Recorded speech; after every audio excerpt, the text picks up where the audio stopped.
Hello everyone, welcome to mind mentor. ये आपकी constitution की थर्ड क्लास है। उम्मीद है पहली क्लास से आपको समझ आ रही है। ठीक है, अब ये उन उन सभी के लिए है जिन्हें प्रॉब्लम आ रही है किसी भी सब्जेक्ट की प्रीवियस वीडियो चेक करने में। देखो, जब आप होम पेज पे जाओगे चैनल के तो ये इमेज आपके सामने आएगा। आप वीडियोज़ में तो नॉर्मल वीडियो मिलेंगे आपको सीक्वेंस वाइज क्या क्या डल रही है। अगर आप सब्जेक्ट वाइज देखना चाहते हो, यहाँ पे प्लेलिस्ट में जाइए आप। वहाँ पर आपको सीक्वेंस वाइज हर सब्जेक्ट की प्लेलिस्ट मिल जाएगी अलग से, वहाँ पर आप वीडियो देख सकते हैं। ठीक है, ओके। यहाँ पे और जो ऑनलाइन क्लास होनी है उसकी कम्युनिटी में क्लिक करोगे तो आपको उसकी डिटेल मिल जाएगी, कौन सी क्लास किस दिन होनी है, किस टाइम पे होनी है। हेलो गाइस, कल हमने अपना एक टॉपिक 2 वीडियोस में पूरा किया है। और जैसा कि मैंने आपसे कहा था कि आज प्रियम्बल के लिए मैं अलग से एक वीडियो डालूँगी, क्योंकि प्रियम्बल का टॉपिक अलग मेंस के तौर पर आता है। उसमें से मेंस में क्वेश्चन आते हैं बाजी टाइम। तो जो इम्पॉर्टेंट टॉपिक्स हमें लगेंगे मैं उन्हें मेंस के बेसिस पर ही तैयार करवाऊँगी आपको। और जो थोड़ा लेस इम्पॉर्टेंट है, जो लगेगा कि हाँ ये प्री के लिए इम्पॉर्टेंट है, तो उसको हम बेयर एक्ट के अकॉर्डिंगली ही पढ़ते चले जाएंगे। बस आप इतना किया कीजिएगा कि जिस टाइम भी आप ये वीडियो देख रहे हो अपना बेयर एक्ट अपने साथ रखा करें प्लीज़।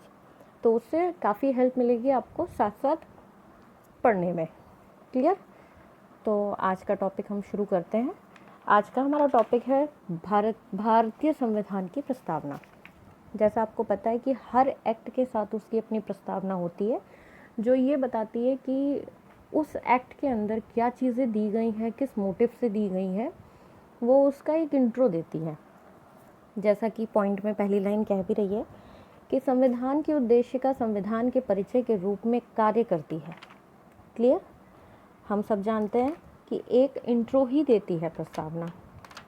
ठीक, अब बात करते हैं इसका निर्माण क्यों किया गया। अब अगर प्रस्तावना बनाई है तो कुछ तो रीज़न रहा होगा।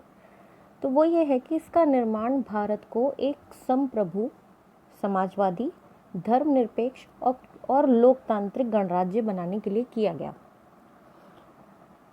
संप्रभु, समाजवादी, धर्मनिरपेक्ष, लोकतांत्रिक गणराज्य, आप बेयर एक्ट में देख रहे होंगे, ये लाइन आ जाती है तुरंत।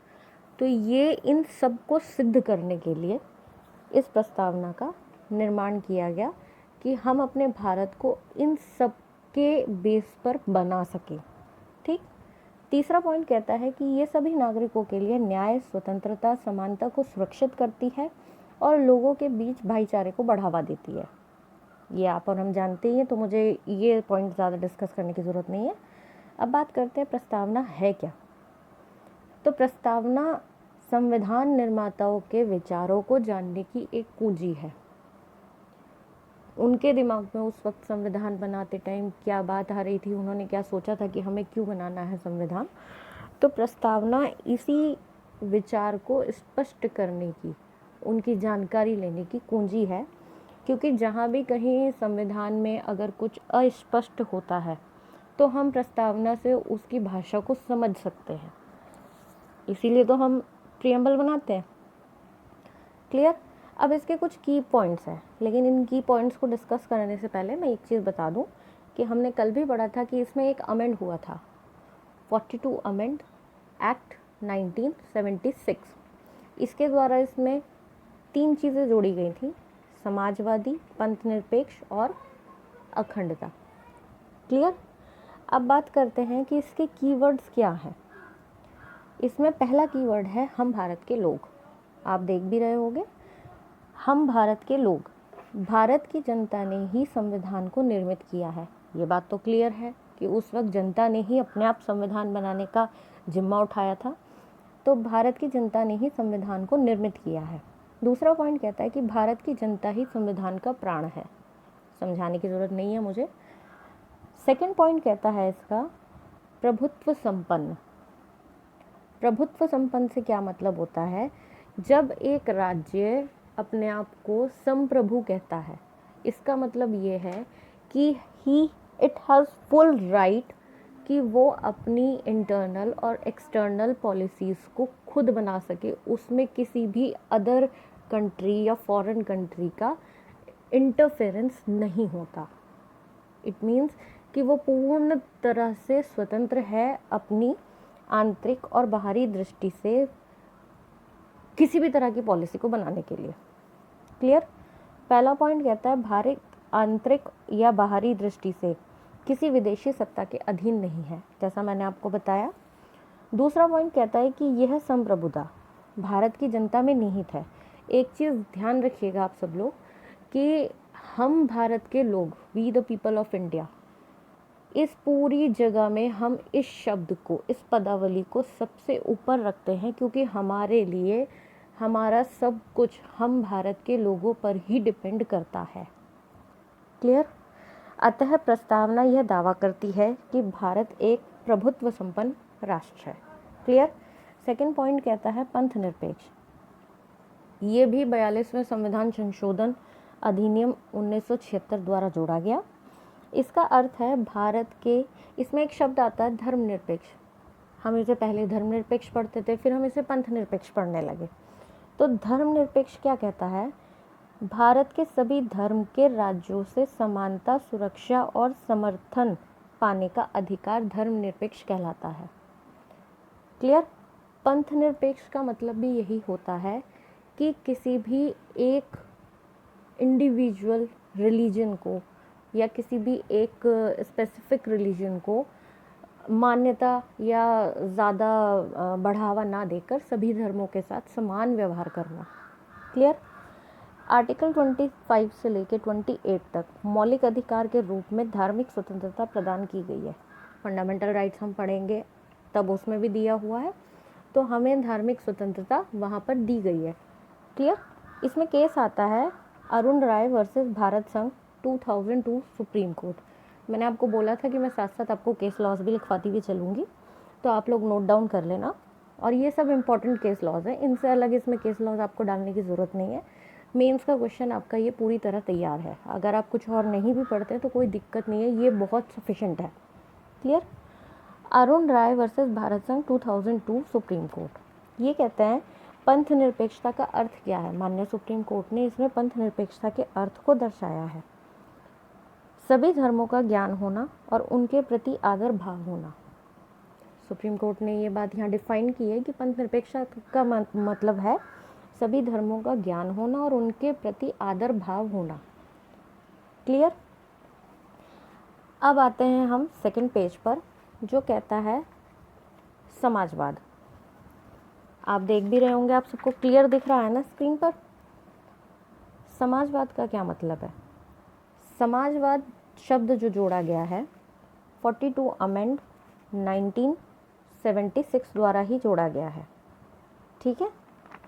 अब इसमें क्या बात आती है कि उद्देशिका में प्रयुक्त आर्थिक न्याय पदावली में समाजवाद की उपधारणा अंतर्निहित है। तो समाजवाद से तात्पर्य क्या हुआ?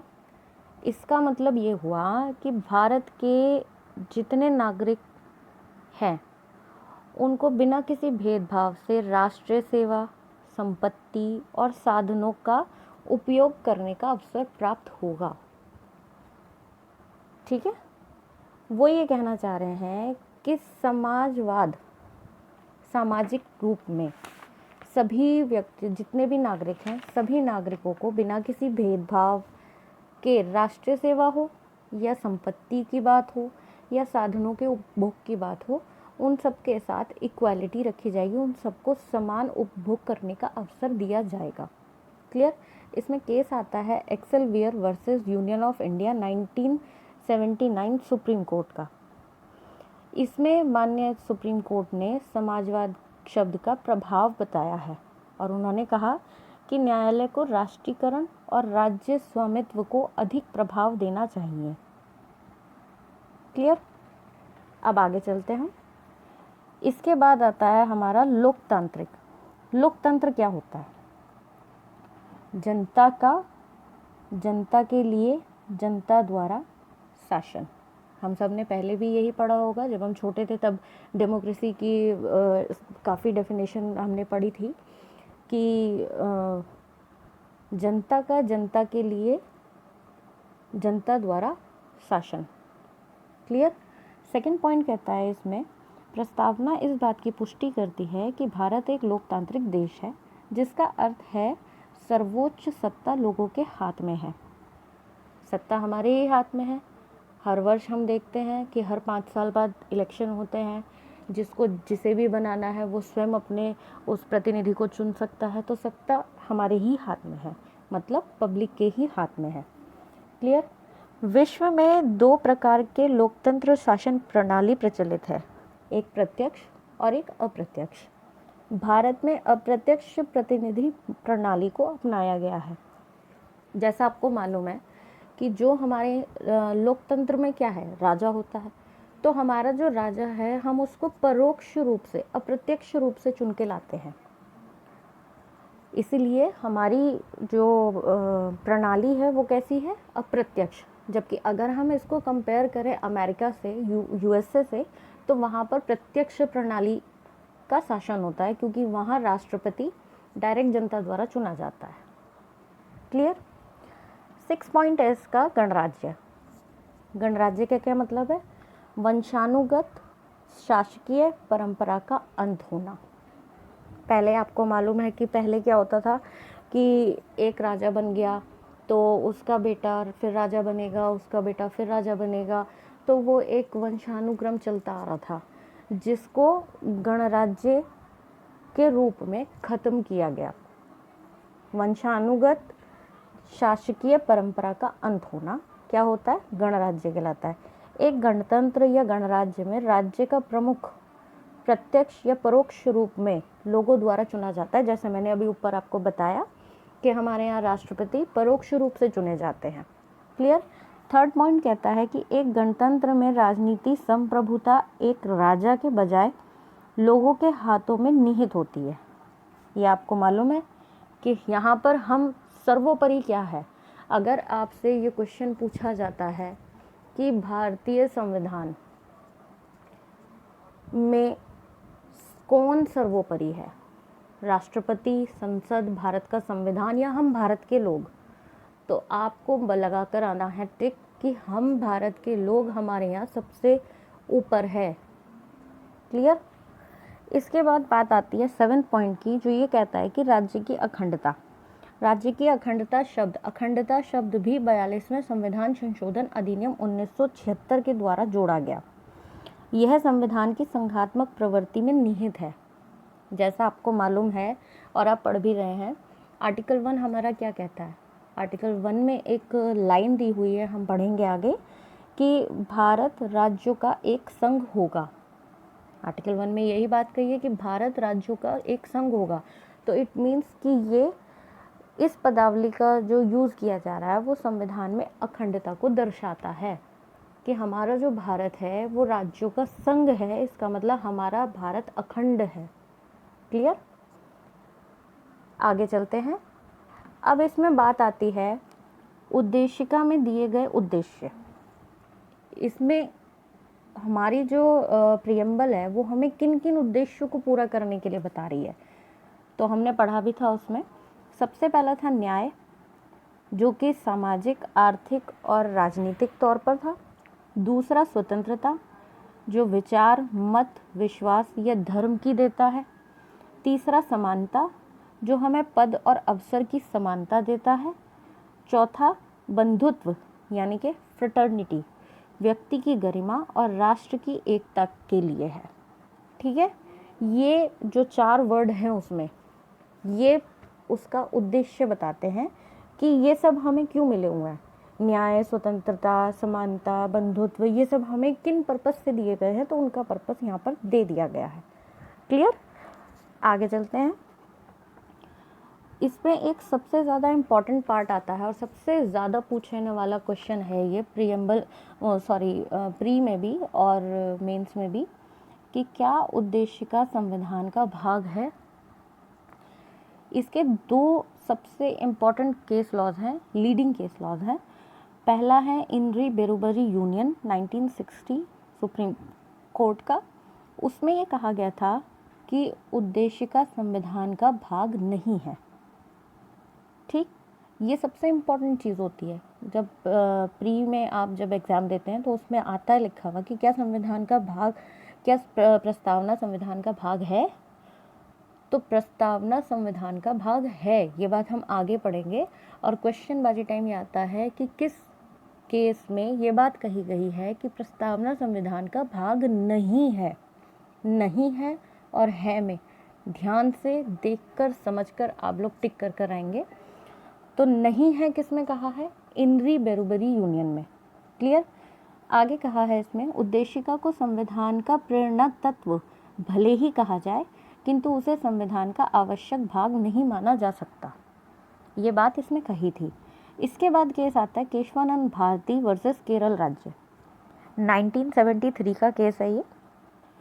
इसमें इनरी बेरुबरी में जो वर्डिक्ट दिया था कि संविधान में प्रस्तावना का कोई मतलब नहीं बैठता, वो इसका पार्ट है ही नहीं, तो उसको यहाँ पर पलट दिया गया।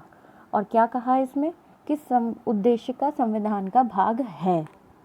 ये दोनों केस लॉज आपको बिल्कुल दिमाग में ऐसे रटने हैं कि आप इन्हें कभी नहीं भूलेंगे। अगर आपके दिमाग में ये बात आती है कि अगर मैंने प्रियम्बल खोला है तो प्रियम्बल खोलते ही पहला मुझे प्रियम्बल याद होना चाहिए, दूसरा ये दोनों केस लॉज मैं कभी नहीं भूलूं। ये दोनों बातें आपको बिल्कुल क्लियर कट पता होनी चाहिए। क्लियर? आगे कहा है इसमें, अतः इसमें आर्टिकल 368 के माध्यम से संशोधन किया जा सकता है किंतु उद्देशिका के उस भाग में संशोधन नहीं किया जा सकता जो संविधान का आधारभूत ढांचे से संबंधित है। ठीक? और इसमें जज कौन थे? मुख्य न्यायाधीश श्री सीकरी। ठीक है? CJI chief justice of India Shri Sikri. Clear? ये दोनों केस लॉ आपको रटने हैं बिल्कुल और याद रखना है। आगे चलते हैं। क्या उद्देशिका में संशोधन हो सकता है? ये क्वेश्चन भी प्रीएम्बल में बहुत प्री में बहुत पूछा जाता है कि क्या आप प्रीएम्बल में अमेंड कर सकते हैं, और हुआ है तो कितनी बार हुआ है। प्री में हमेशा क्वेश्चन आता है कि प्रीएम्बल में अब तक कितनी बार अमेंड हो चुका है, तो लिखा होता है 1, 4, 3, 2। आपको याद रखना है कि केवल एक बार ही इसमें अमेंड हुआ है। मैंने कल भी बहुत बार आपको ये बात समझाई थी और अब भी यही बता रही हूँ। इसका केस लॉ है केशवानंद भारती केरल राज्य। इसमें सुप्रीम कोर्ट ने उद्देशिका में अनुच्छेद 368 के अधीन किया जा सकता है संशोधन, लेकिन संविधान के आधारभूत ढांचे को नष्ट किए बिना। ठीक? उद्देशिका में अब तक केवल एक बार ही संशोधन किया गया है, जो 42वें संशोधन अधिनियम 1976 द्वारा किया गया था।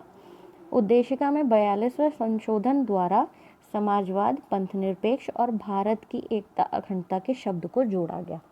ये सब हम पहले ही पढ़ चुके हैं, तो मुझे ये लगता है कि इसमें और कुछ बताने की ज़रूरत नहीं है। मेन चीज़ आपको याद रखनी है कि हमारी उद्देशिका क्या है। वो संविधान निर्माताओं के विचारों को जानने की कुंजी है।